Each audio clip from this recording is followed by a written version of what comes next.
Merci Jeff.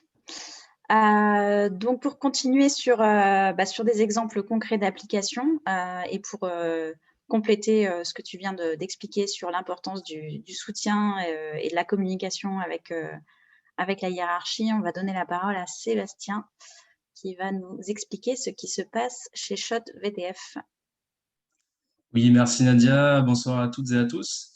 Pour ma part, je vais vous présenter une démarche Lean qui a été mise en place dans mon entreprise, qui s'appelle le Shop Floor Management avec l'acronyme SFM. Donc, c'est une démarche qui a été mise en place dans l'entreprise il y a environ 5 ans. Je tiens juste à préciser que je ne suis pas du tout un expert du Lean, hein, contrairement à mes collègues Jean-Philippe ou Jeff. Moi, je suis entre guillemets simple utilisateur au quotidien du système de management Lean de mon entreprise et moi, je suis dans un service support à la production. Voilà. Avant de développer la démarche en plus en détail, je voulais juste resituer un tout petit peu le contexte pour mon entreprise. Donc, je travaille pour la société Shot VTF. C'est une PME qui est basée en Moselle, du côté de Sarrebourg, dans le tout petit village de Trois-Fontaines. Cette entreprise fait partie d'un énorme groupe allemand du même nom, donc Schott, qui est un des gros leaders mondiaux sur le marché du verre. Pour notre part, sur notre site, on réalise de la transformation de verre plat, à grosse majorité à l'attention des fabricants d'électroménagers, tels que Bosch, Siemens, Electrolux, Miele, Whirlpool et j'en oublie. Les produits types que l'on fabrique dans l'entreprise sont des portes de four, donc les façades de four en verre, également tout ce qui est vitres intermédiaires et intérieures, les bandeaux de commande en verre et également tout ce qui est plaques de cuisson, par exemple. En termes de taille d'entreprise, sur site, on est environ 400, plus entre 20 et 50 intérimaires selon la variabilité de la charge, entre tout ce qui est production, administrative et service support. Tu peux switcher, Nadia, s'il te plaît. Merci. Non, pardon. Merci. Oui, donc au niveau du principe du shop floor management, donc c'est une démarche de management de l'amélioration continue au quotidien qui permet, en suivant un principe d'escalation, j'y reviendrai un petit peu plus graphiquement par la suite, de remonter les problèmes et les informations des échelons les plus bas, entre guillemets, bien sûr, vers les plus hauts, afin de limiter et d'éliminer les gaspillages et de résoudre les problèmes en assurant une communication efficace au sein de l'entreprise, de tous les niveaux. Donc, cette démarche, elle est basée sur plusieurs éléments. Tout d'abord, le travail standard. Donc, désolé Camille, hein. Ce que j'appelle travail standard, c'est la définition d'un processus de travail tout d'abord sécurisé, clairement défini, stable et opérationnel afin d'être le plus performant pour les utilisateurs, donc les opérateurs notamment. Ensuite, il est basé également sur le management visuel. On en a un petit peu parlé précédemment. Donc, le management visuel, c'est le support où on va indiquer tous les paramètres importants, tous les indicateurs, les KPI, de manière la plus visuelle possible, donc à base de couleurs, de graphiques, ce genre de choses. Le but est de voir rapidement, on va dire, en passant près de ces supports, si la situation est bonne ou mauvaise, normale ou anormale, et de visualiser rapidement les actions qui sont en cours sur les postes de travail. Ensuite, la responsabilité des collaborateurs au quotidien. Donc là, c'est la responsabilité, mais également la responsabilisation des collaborateurs. Donc, c'est-à-dire que un des principes, c'est d'essayer de faire comprendre aux gens que c'est à eux-mêmes, en fait, d'essayer d'animer l'amélioration au quotidien à leur niveau et de décider le maximum à leur niveau des actions à mettre en place et de résoudre le maximum de problèmes. Ensuite, la montée et descente des informations et des problèmes. Donc ça, c'est un des principes de base sous un format pyramidal, en fait, un schéma pyramidal, où en fait aux, aux échelons, on va dire, les plus bas, c'est-à-dire sur les postes de travail en production, d'essayer de traiter le plus de problèmes possible. Et tout ce qu'on n'arrive pas à traiter, c'est de remonter au niveau au-dessus, au niveau supérieur, afin d'être traités.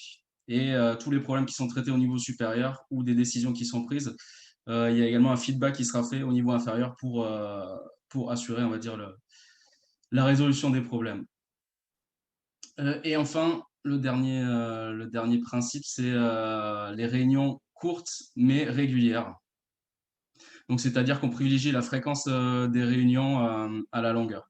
Donc, idéalement, on fait les réunions de manière quotidienne à la plupart des niveaux, voire même plusieurs fois, une fois par poste en production pour les machines sur lesquelles on est posté en 3.8 ou en 4.8.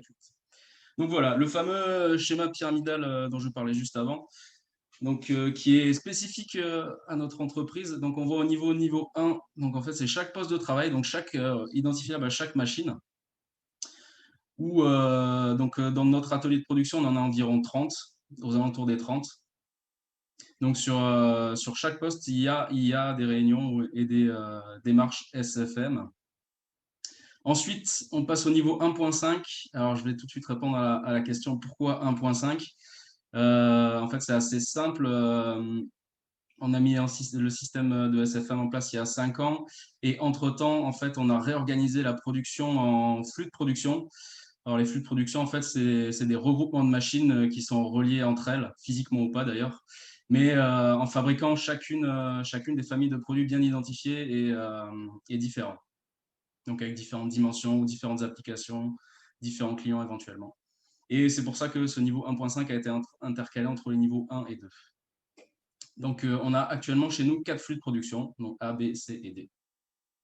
Ensuite, le niveau 2, donc concernant la production qui correspond je pense qu'on appelle régulièrement dans pas mal d'entreprises la réunion de production, donc qui regroupe tous les responsables de chaque flux de production, les responsables de production, ainsi que tous les responsables des services support.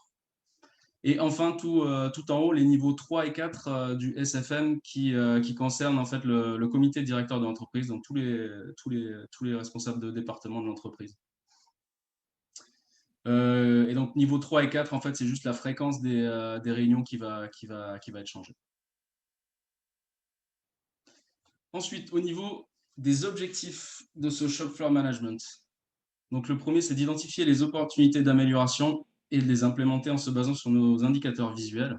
Donc là, l'idée qui est derrière tout ça, c'est d'essayer d'accroître au maximum l'efficacité de la production, mais également des services supports par le biais de cette amélioration continue. Ensuite, évaluation et analyse des problèmes. Là, ça rejoint un petit peu les points d'après. Donc, priorisation des actions, définition des responsables de la mise en œuvre des actions ou des solutions. En fait, là, c'est de sensibiliser en fait tous les collaborateurs de l'entreprise à la démarche Lean, hein, avec effectivement traiter les problèmes sur les postes de travail, essayer de prioriser les actions les unes par rapport aux autres, donc en fonction de l'importance des choses qui se discutent effectivement à chaque niveau. La responsabilité de chacun à l'amélioration continue. Effectivement, c'est aux gens eux-mêmes d'être responsables des problèmes qu'ils détectent à leur niveau, par exemple sur leur poste de travail ou sur leur flux de production, et d'essayer au maximum de se les approprier. Voilà, le but qui est derrière tout ça, c'est d'essayer de rendre les équipes de production les plus autonomes possibles. Et donc, enfin, la remontée au niveau supérieur des problèmes ne pouvant être résolus, ainsi que les feedbacks des informations au niveau inférieur. Mais là, c'est un peu le principe pyramidal qu'on a vu tout à l'heure, hein. C'est d'identifier les problèmes, les top problèmes détectés à certains niveaux pour les remonter au-dessus, et ainsi de suite jusqu'en haut de la pyramide, et d'essayer au maximum de les résoudre au niveau supérieur, et de faire surtout, important, essayer de redescendre les informations et les décisions qui ont été prises au niveau supérieur. Voilà, donc ensuite, je vous ai mis des petites photos avec des exemples de support SFM de différents niveaux. Donc là, on va commencer par un SFM de niveau 1, donc sur une des machines de production, qui est un des fours de 30 de notre entreprise, avec, on voit les différentes parties. Donc en haut à gauche, c'est effectivement toute la partie sécurité et qualité. Donc, sécurité, on va pouvoir voir les consignes spécifiques au poste de travail, le port des EPI obligatoires et recommandés, et aussi tout ce qui est des infos sur les derniers accidents arrivés dans notre usine ou dans toutes les usines du groupe. La partie qualité avec toutes les notes qualité relatives à ce poste de travail, tous les cahiers des charges ou les spécifications clients référents à certains produits. Ensuite, sur la partie centrale, donc tout en haut, on a le tableau des indicateurs de performance. Donc là, on ne voit pas très bien, mais effectivement, il y a plusieurs couleurs. Ça ne correspond pas à si c'est bon ou si mauvais. Les couleurs, en fait, ça représente les différentes équipes de production. Et après, on va dire que chaque poste a ses indicateurs propres qui ne sont pas forcément représentés de la même manière. Ensuite, en plein milieu, donc, il y a le fameux tableau des actions à suivre. Donc, avec normalement le nom de l'action, le responsable qui est dédié à cette action, le délai et le statut de l'action. Est-ce qu'elle est en cours de résolution? Est-ce qu'elle est juste définie? Est-ce qu'elle est terminée? Et après, sur toute la partie droite, c'est la partie maintenance, sur lequel il y a également la partie TPM, qui est une autre composante du Lean. Et donc là, c'est pareil, il y a le petit tableau rouge, jaune, vert. Donc ça, c'est toutes les actions de maintenance liées à la machine avec l'état d'avancement de l'action maintenance. Et ensuite, sur la partie droite, il y a toute la liste des réparations préventives à organiser sur la machine, notamment. Donc voilà pour le niveau 1. Ensuite, on peut passer au niveau 1.5. Donc niveau 1.5, donc, ça regroupe un des flux de production, un des 4 flux de production. En termes visuels, c'est assez ressemblant dans la forme, avec, on voit ici tout en haut à gauche le tableau des actions en cours, exactement sur le même format, avec la date, l'action, le responsable et le délai. Les indicateurs globaux du flux de production ici, à gauche en bas. La partie sécurité et qualité sur la partie centrale et la partie de maintenance sur la partie droite. Donc voilà, au niveau 1.5, donc on retrouve un référent par machine du flux, ainsi que le responsable du flux, juste pour information. Ensuite, tu peux repasser au niveau 2. Donc le niveau 2, là, regroupe à la fois tout ce qui est direction de production, donc le responsable de production, il y a le superviseur de production qui, lui, s'occupe plutôt de tout ce qui est ressources personnelles, organisation du travail et du personnel. Il y a également tous les services supports à la production, donc la qualité, la sécurité, les méthodes, la maintenance, notamment. Dans cette revue, donc, on fait le bilan des résultats de la veille en production.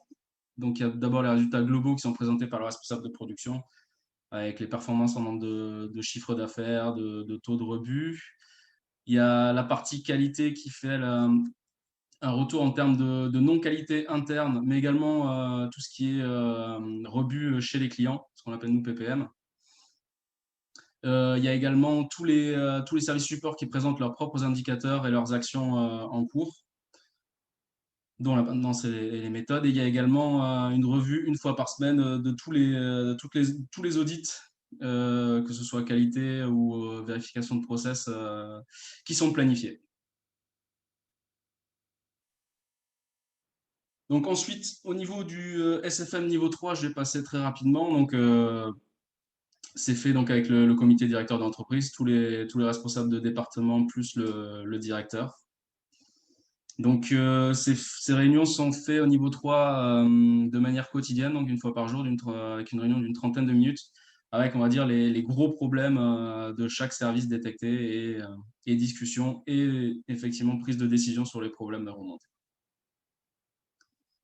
Donc, je ne parlerai pas du niveau 4 qui se fait lui une fois par semaine, qui est plus sur les résultats globaux de l'entreprise et les décisions stratégiques.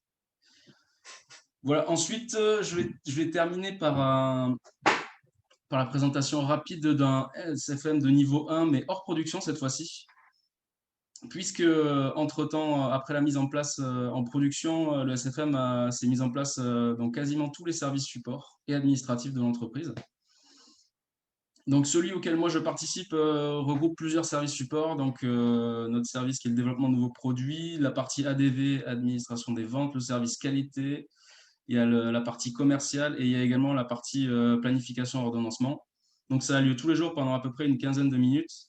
Et l'objectif de cette réunion, c'est de faire le point sur toutes les commandes échantillons passées par les clients. Donc, c'est un processus vraiment à part chez nous, tout ce qui est échantillonnage.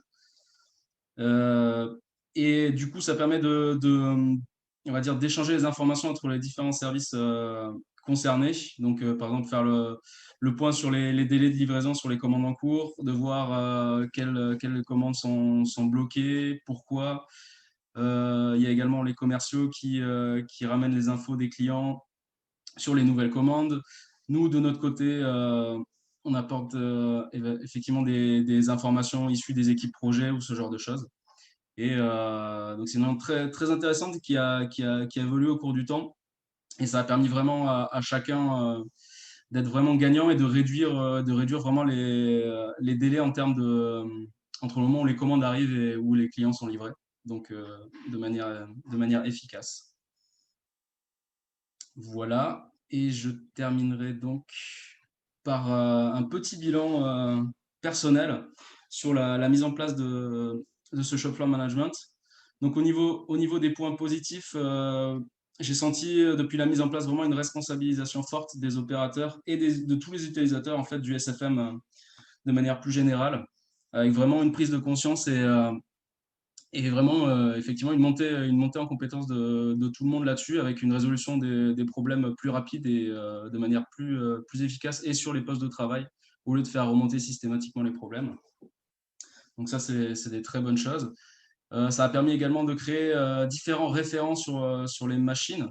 Donc, pas que des référents performance, il y en a effectivement, mais c'est également des référents pour la partie qualité ou maintenance sur chaque machine, donc, qui permet un peu de scinder le travail sur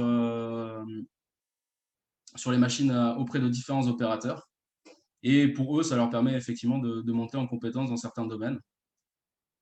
J'en ai parlé juste avant, l'étendue des niveaux shop floor management des niveaux 1 au service support.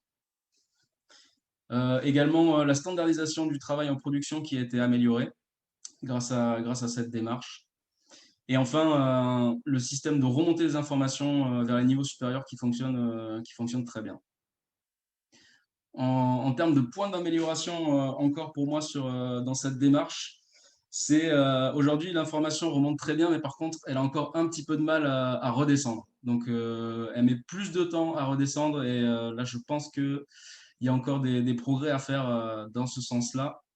Et un tout petit autre point d'amélioration, c'est en termes de plage de temps horaire que ça demande pour certaines personnes. Ça représente surtout des responsables de service support, beaucoup qui assistent à quasiment tous les niveaux de SFM, ce qui fait que sur une journée entière, ça peut représenter plus d'une heure, voire 2 heures déjà dans la journée, juste pour ces réunions-là. Donc, de mon point de vue, je pense qu'il pourrait mieux cibler en fait le niveau du SFM auquel il participe.